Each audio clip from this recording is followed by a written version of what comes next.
അറബിക്കടലിൽ മുങ്ങിയ കപ്പലിലെ കണ്ടെയ്നറുകൾ പല തീരങ്ങളിലായി അടിയുകയാണ്. ഇപ്പോഴത്തെ തിരുവനന്തപുരം വർക്കല ഇടവ മാന്ത്ര ഭാഗത്ത് ഈ കണ്ടെയ്നറുകൾ അടിഞ്ഞിട്ടുണ്ട്. തുറന്ന നിലയിലുള്ള 2 കണ്ടെയ്നറുകളാണ് ഈ തീരത്തടിഞ്ഞത്. അഞ്ചുതെങ്ങ് അയിരൂർ ഭാഗങ്ങളിലും കണ്ടെയ്നറുകൾ ഒഴുകിയെത്തിയിട്ടുണ്ട്. കൂടുതൽ വിവരങ്ങളുമായി നമുക്കിപ്പം TS ഹരികൃഷ്ണ ചേരുന്നുണ്ട്. ഹരി, ഇതാ കൊല്ലത്ത് നിന്നും ഇപ്പോൾ നമ്മുടെ തിരുവനന്തപുരം തീരത്തേക്കും ഈ കണ്ടെയ്നറുകൾ അടിഞ്ഞിരിക്കുകയാണ്.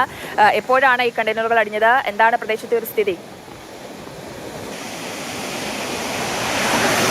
ഇന്ന് പുലർച്ചെയാണ് ഈ കണ്ടെയ്നറുകൾ തീരത്തടിഞ്ഞിരിക്കുന്നത്. തിരുവനന്തപുരം ജില്ലയിലെ തീരദേശ മേഖലയിലും ജാഗ്രതയായിരുന്നു. അതായത് ഇന്നലെ തന്നെ നിർദ്ദേശമുണ്ടായിരുന്നു. കൊല്ലം, ആലപ്പുഴ ഭാഗങ്ങളിലാണ് ഇന്നലെ കണ്ടെയ്നറുകൾ അടിഞ്ഞതെങ്കിൽ തിരുവനന്തപുരം തീരദേശ മേഖലയിലും കണ്ടെയ്നറുകൾ അടിയുമെന്നുള്ള ഒരു മുന്നറിയിപ്പ് നേരത്തെ തന്നെ കൊടുത്തിരുന്നു. അതുകൊണ്ട് തന്നെ തീരദേശവാസികളെല്ലാം ജാഗ്രതയിലായിരുന്നു. ഇന്നലെ രാത്രി വർക്കല ഇടവ ഭാഗത്ത് ഒരു കണ്ടെയ്നർ എത്തിയിരുന്നു. പുലർച്ചെയോടെ കൂടുതൽ കണ്ടെയ്നറുകൾ എത്തുകയായിരുന്നു.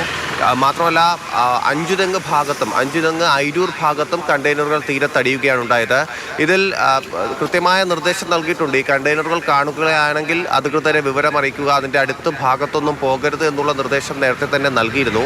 അതിൻ്റെ അടിസ്ഥാനത്തിൽ മത്സ്യത്തൊഴിലാളികൾ അധികൃതരെ വിവരം അറിയിക്കുകയാണ് ഉണ്ടായത്. ഇതിൽ 2 കണ്ടെയ്നറുകൾ തുറന്ന നിലയിലായിരുന്നു. ഈ വർക്കല അയിരൂർ ഭാഗത്ത് കണ്ടെയ്നറുകളും ഒപ്പം തന്നെ വർക്കലല്ല അഞ്ചുതെങ്ങ് അയിരൂർ ഭാഗത്ത് കണ്ട കണ്ടെയ്നറും വർക്കലയിൽ കണ്ട കണ്ടെയ്നറുകളും തുറന്ന നിലയിലായിരുന്നു എന്നാണ് മത്സ്യത്തൊഴിലാളികൾ പറയുന്നത്. ഇതിൽ ചില പ്ലാസ്റ്റിക് പാക്കറ്റുകൾ ഈ കണ്ടെയ്നറിൻ്റെ ഭാഗത്ത് നിന്ന് കിട്ടിയിട്ടുണ്ട്. അതെന്താണ് എന്നുള്ള കാര്യം പരിശോധിച്ചതിന് ശേഷം മാത്രമേ നമുക്കറിയാൻ സാധിക്കൂ. അധികൃതരെത്തി ഇത് തീരത്തടിപ്പിക്കാനുള്ള ശ്രമങ്ങൾ തുടരുകയാണ്.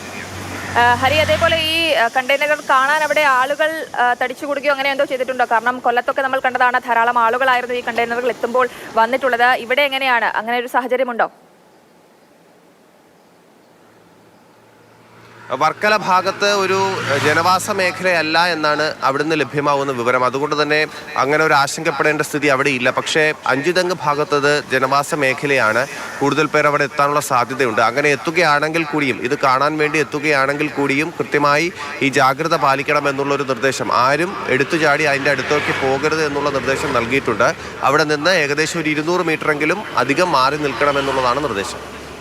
ശരി ഹരി, എന്തായാലും ഇപ്പോൾ കൊല്ലം തീരത്ത് നിന്ന് നമ്മുടെ തിരുവനന്തപുരം തീരത്തേക്കും ഈ ഒരു കണ്ടെയ്നറുകൾ ഒഴുകിയെത്തുന്ന കാഴ്ചയാണ് നമ്മളിപ്പോൾ കണ്ടത്.